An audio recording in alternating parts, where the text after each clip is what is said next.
The rise of inequality, the rise of hierarchical society increases when you get agriculture. It's not to say that again, the society in the past wasn't unequal and hierarchical, but it's kind of gone to the other end of the pendulum. Welcome to the Research and Reason podcast. Join us as we discuss the latest research, news, and opinion from arts academics at the University of Auckland. Kia ora koutou, ko Julianne Evans tōku ingoa. I'm Julianne Evans, the Media Advisor for the Faculty of Arts, and today I'm talking to Ethan Cochrane, an Associate Professor of Anthropology who leads a team that has just made a fascinating discovery in Sāmoa that offers clues to the origins of inequality, not just in Samoa, or even in fact just in the Pacific, but perhaps in the whole world. Tēnā koe, Ethan. Great to have you here. Tēnā koe, talofa lava. Let's start at the beginning with what you found and then how you started putting this all together to come up with this fascinating theory. Sure. I guess it begins with new technology, or relatively new technology that's used by archaeologists and geographers and other people around the world that allows us to see the landscape very clearly and very precisely, the topographic relief, let's say, of places, even places that are covered in dense jungle. And this kind of technology is called LiDAR. And essentially, lasers are shot out of instruments from a plane and then bounce back to the plane, and that allows the instruments to record the topography. And we can see things like not only modern structures like buildings and hospitals and roads, but also we can see ancient materials, ancient structures like rock walls and platforms and canals and ditches. All of this really pops out in very precise, high relief, even if it's covered in dense jungle. Wow. And so in the last several years, we've learned that Samoa and also lots of other Pacific islands and other places in the world are really covered in a dense network of ancient constructions.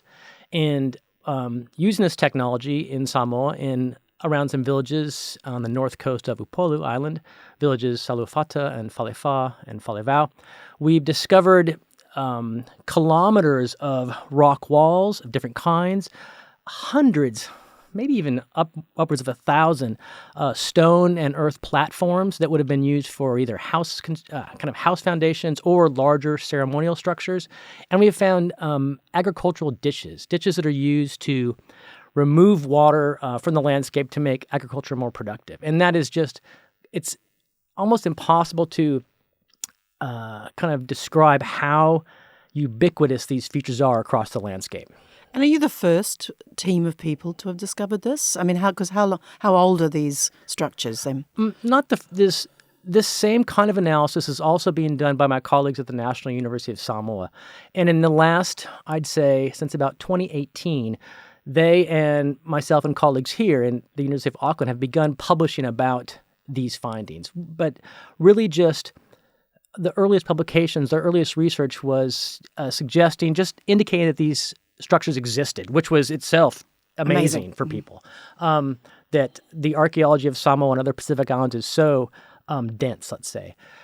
Our research that's we're talking about today is the first to really kind of analyze these structures, compare them to a bunch of other environmental and chronological data to explain their existence and their development over time. So we're the first people to do that. And you looked at them yourself? Did you actually go to Samoa and hike through dense bush? Yeah. Like, what did you call it? Your Indiana Jones archaeology? Yes, indeed. No, we were able to develop a map of these archaeological structures across the landscape just by using the data that's flown from the plane. However, we need to go to the landscape and check things. So we go out in teams, cut through the jungle, cut through the bush, find these structures using GPS and other kind of spatial technologies. We get on the ground, we see the structures, the platforms, the walls, the ditches, and we describe them in a little bit more detail than is available just through this mapping technology, confirm they're there, and we've done that repeatedly. I've been working in Samoa for, a couple of decades, but on this project, 5 or more years, And several times a year, we go to Samoa with a team of archaeologists and environmental scientists from a series of universities, including the National University of Samoa. And we go out and we check these things in the field. And we excavate them to get charcoal so we can date the time in which they were built. And that time you said, I think did you mention how long ago they were there? These structures began to be built about 800 to 1,000 years ago. And up until very recent times. I mean, frankly, this landscape of stone architecture is continuously reused by Samoans, as you'd expect it to be. People are building houses and churches and schools.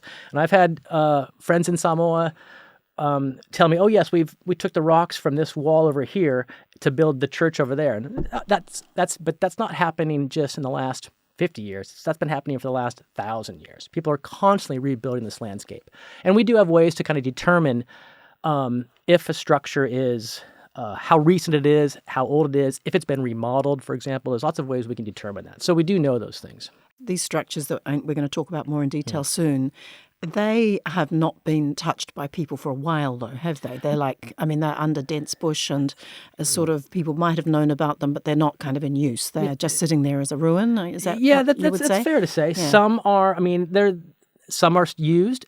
Some are used currently for house foundations or other things. Others have been indeed covered in dense bush and, in some sense, forgotten and found again by us and our colleagues in Samoa. Some of these structures have named histories behind them. So the structures are called a name, and they're incorporated in local oral tradition. So a whole range of kind of uses and understandings about these things. One kind of structure you were talking about is kind of a fascinating thing. It's quite a high platform that chiefs would have sort of clambered up on to catch pigeons, apparently, you said. Yes, this is a well-known chiefly sport of pigeon snaring throughout West Polynesia, so including Tonga and Samoa. And indeed, high platforms were built so that the surface of the platforms were up in the branches of the trees. And retainers or chiefly assistants would kind of scare pigeons out of the trees for chiefs to ensnare, to catch in nets. And yes, that sport has been recorded by some of the first Europeans to arrive in Samoa. And yes, it was practiced in many places and certainly throughout the areas where we studied. And those are some of the platforms we find. Wow. And star mounds, are they the same thing? Is that Star mounds are often considered to have been used for this chiefly sport. So the arms of the star, so to speak, would be the kind of places where chiefs would stand to catch these pigeons. Yeah, so one way to think about pigeon snaring mounds, or tiiselupe in Samoan, is they represent a kind of community project, a building project to support a chief and the chiefly system in general. Which brings us to the next stage, because we talked at the beginning about the inequality and society issue, which is the big thing that you were making the connection with. And you mentioned to me that the population rise is very connected to the conclusions that you came to in relation to inequality and how land was used in that area, didn't you? Yeah, to set that scene a little bit, in a separate study looking at genetics, myself and my genetics colleagues were able to determine that there was a sharp rise in population in Samoa around 1,000 years ago. It's a very complicated kind of biomedical analysis, and so I'm not going to go into it right here. But we do have really good evidence of a sharp rise in population about 1,000 years ago. And that, again, sets the scene for thinking about the changes in Samoan society over time with such a population rise. And is that population rise related to the origins of, I can call it Matai, the kind of Samoan chiefly system, or increasingly hierarchical society, or increasingly unequal society is another way to think about that. How does that happen? And is it associated with population rise? Now, our early ideas were that it is associated with population rise and almost certainly associated with resources. And in Samoa and through many parts of the world, including the entire Pacific, land is a resource of utmost importance. So we started to think about how has land use changed, if it has at all, and is it connected with this rise in population? Something we really didn't know. We can see kind of differences in land use by these archaeological structures across the landscape because they're different. There's ditches in some places, there's platforms in other places, there's walls in another place, suggesting that the land is being used differently. So we wanted to understand more precisely how land was being used and how that changes over time and how that changes with variable environments, because that also affects the resource quality of land. Because one of those structures, we've talked about the mounds and the platforms, are walls. Mm-hmm. And walls, generally speaking, if there is a wall, one assumes that some people are on the inside of that wall in some ways and some people are on the out. Exactly. And so would that suggest the beginning of marking out a kind of us and them territory to say, well, here's a whole bunch of people coming in. We're here first. We want to just let people know that this is our area. Would that be a fair thing to absolutely a fair thing to say, yes. So we looked at different kinds of walls, some which are gigantic. They may be 3 meters at their base, a meter high, and stretch for kilometers. Now, they're all built of stone. And we looked at those particular kinds of walls, excavated them to determine how old they are. And those kind of boundary walls, we can consider them, they were built soon after the population rise in Samoa. So beginning about 800 years ago. So within a few hundred years of that population rise. And we also examined not only the chronology of those walls, but where they were built. And they're built in some of the areas of Samoa that have the highest agricultural potential, that are, in other words, some of the best land resources. So it does seem as if when there's population rise, resources become more important and people begin to demarcate or bound areas that are of high resource quality.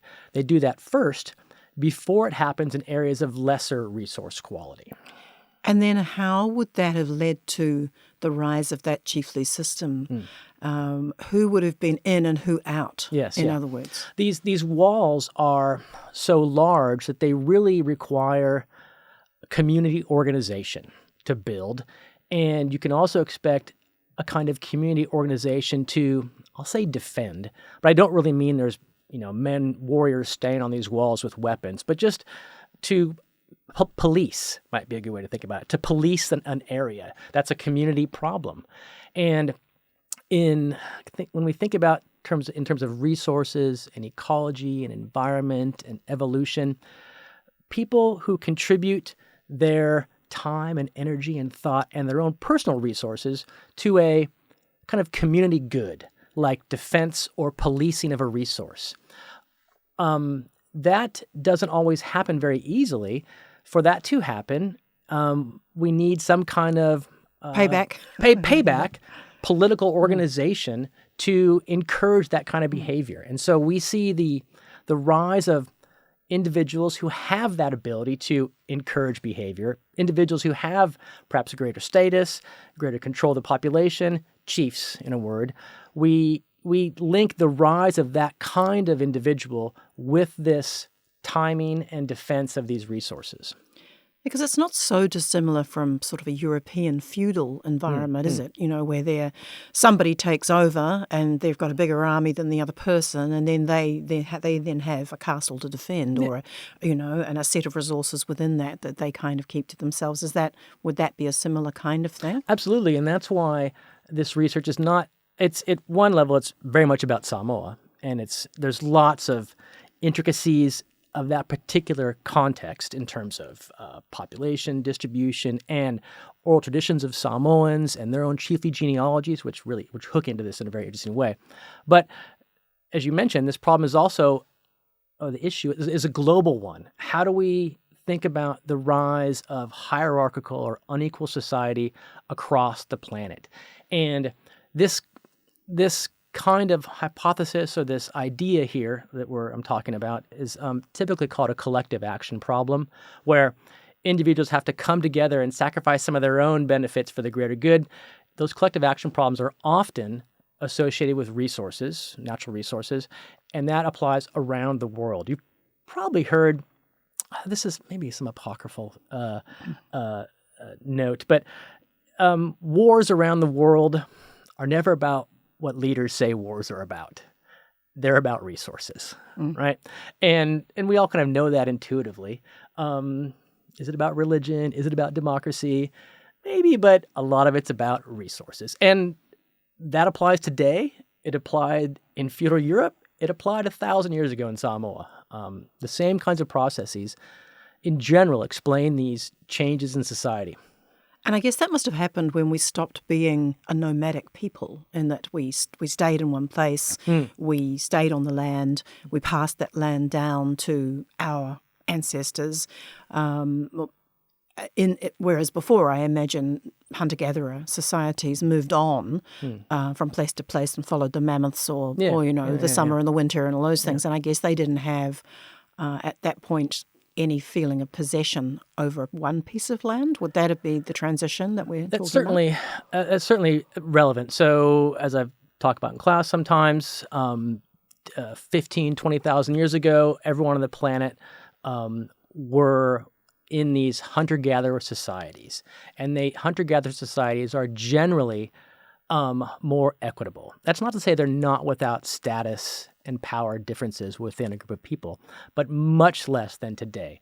And what many archaeologists and anthropologists have suggested is that when you get the rise of agriculture, which is also what we're talking about in Samoa, these large rock walls were around agricultural land. So you get the rise of agriculture, and then you get more tied to a space, a place, and as you said, that transmission of that, or that inheritance of that resource becomes very important. So all of those, the rise of inequality, the rise of hierarchical society increases when you get agriculture. It's not to say that again, the society in the past wasn't unequal and hierarchical, but it's kind of gone to the other end of the pendulum. We're probably an incredibly unequal society, aren't we? Incredible. Unbelievably so. I mean, a tiny number of people possessing almost all the wealth of the planet, virtually. I think something like 30% of New Zealanders control half the wealth in the country. Something like 10% of households control, 30%. So we are in a hugely unequal, in terms of the distribution of wealth, that's what we're talking about, and resources, hugely unequal society globally. How did that happen? You would think that if individuals had a chance to change that, they would, but it's happened. And how do we explain that? Yeah, interesting. And how do the people in Samoa that you worked with, how do they feel about, are they... They must be very interested in this research because they're part of it as well, aren't they? Yeah, absolutely. So we work in a series of villages only at their behest and with their care and encouragement. So we engage in a lot of community meetings and work with Matai chiefs. And my day-to-day work in Samoa is with mostly young men of the villages who are out there helping us do the work, excavating archaeological structures, helping us clear bush so we can map these things in great detail. And if the chiefs and the people I work with in the field are all intensely interested in these results for a few reasons. Some of the boundaries and barriers that we are now finding cross-cut or are different from contemporary village boundaries. So people are able to see, here's a massive wall that stretches across what is now 3 different political units. So they're able to see that in the past, there must have been a different structure to village life, to politics. So it's very interesting in that regard. It's also very interesting in that, as I said earlier, some of these structures are named. And there's oral tradition associated with these pieces of the landscape. And they can tell me, this massive canal here has a name, and it was used as a place of refuge for warriors during a battle with the village over the hill. And I'd say this is probably more in the, well, this is, I would say might be to have a more chiefly concern. But also, if you look at the chiefly genealogies of Samoa, which were recorded by some ethnographers, some Europeans in the late 1800s, those chiefly genealogies go back about 30 generations in this area. And if you consider 30 generations to be about 30 years a generation, which is kind of a standard metric that people use, that's 1,000 years ago. And that's when this all kicked off. So the chiefly genealogies, which have nothing to do with archaeology, it's incredibly interesting that they match the timing that we have from genetics and radiocarbon dating. So that's very interesting for people in Samoa. That's really interesting. Yeah. And Samoa, I assume, was an oral society, not it didn't have the written word, and so all of these histories and political family connections down over time must have all just been spoken about. Absolutely. And they haven't been recorded in any other way, have they? No, not until I'm speaking about a particular European, Augustin Kramer, who was a German who was in Samoa in the late 1800s and recorded numerous genealogies and oral traditions and kind of Samoan custom. So he's one of the primary recorders of these genealogies, yeah. So this is pretty exciting stuff, isn't it, really? And it has already been published in a pretty fancy journal, PLOS ONE. And I just thought it would be interesting for people to know who else was part of the project, which I'm going to get you to read now because you're good with your Samoan pronunciation. This is a multi-institution, multinational project funded by the Marsden Fund. And it was led by myself and my colleague Seth Quintus, who's at the University of Hawaii, my colleague Matthew Preble, who's at the University of Canterbury, my colleague Ta'iao Tautunu, who's a lecturer and director of the Center for Samoan Studies at the National University of Samoa. We have graduate students here from the University of Auckland who are involved, Mana Laumea, Alexandra Queenan, graduate students from the University of Hawaii, Dolly Autufunga, and researchers here in the Faculty of Science at the University of Auckland, Paul Augustinus, as well as researchers, again, from the University of Hawaii, Noah Lincoln. So a large team that combine a lot of expertises to help us generate all this data to answer these questions. And this research is in that journal now. And if people want to know more about it, they just can read it. Is it an open access journal? PLOS ONE's open access, so it's free for anyone to download. And all the data that we generate, all of our chronologies and our environmental data, that's also freely available through that journal. So anyone can essentially recreate our analyses and check our work if they want to. Great. And just to finally wrap up, what next? What now? Are you going to do more with these incredible discoveries? Yes. One thing, so we've taken this really broad view of all of these archaeological structures across the landscape. Now I think a next step is to zero in and intensively kind of explore individual platforms to try to figure out exactly what took place on them. That requires kind of intense excavation of these structures, so zeroing in on a few structures to really get an idea of kind of the life of that structure, if you will. That's the next step, I think. Oh, great. Thank you so much for coming to talk to me, Ethan. It's been really interesting. Thank you. My pleasure. You've been listening to the Research and Reason podcast. Stay up to date with the Faculty of Arts by following us on social media.